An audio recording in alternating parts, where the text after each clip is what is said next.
Hi, Chloe. Pleasure to meet you. Obviously, you've done a couple of these women's tests before. How important are they to you?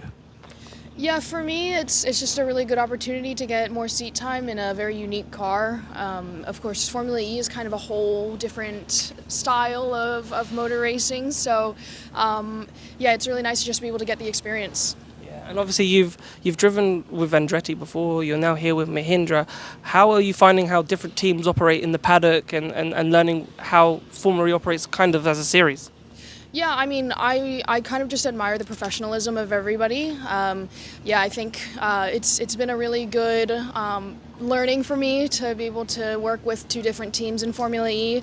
I think the level of Formula E is really high, so all the teams really know what they're doing. So it's just nice to get a taste of what different teams have to offer.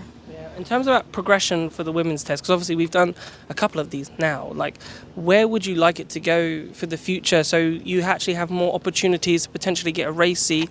We were talking earlier about, we were talking to Jeff Dodds actually, and he was talking about potential support series and maybe female drivers can race alongside male drivers in that, so there's more opportunities. Where would you like to see this going?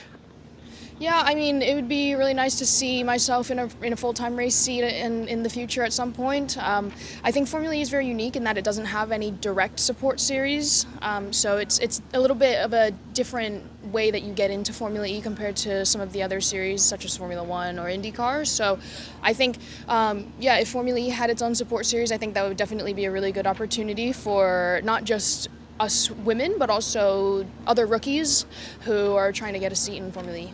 Yeah, and then obviously you've driven the car a few times now. What has been the sort of the trickiest thing to overcome? What's the thing that you're learning, and what do you want to sort of achieve in tomorrow's test? Yeah, for me, the driving style in the Formula E car is very different to any other car that I've driven. I've driven mostly open-wheel cars, but also I've done some sports car racing here and there. But the style of driving in Formula E required to be fast is very different. So I think that's the main thing, is just kind of figuring out that type of driving style with making the most out of what the tires can offer, but also making the most out of what the electric motors can offer. So I think it's just about seat time and just getting used to it, really. Perfect. Well, best of luck for tomorrow. Thank you so much. Cheers.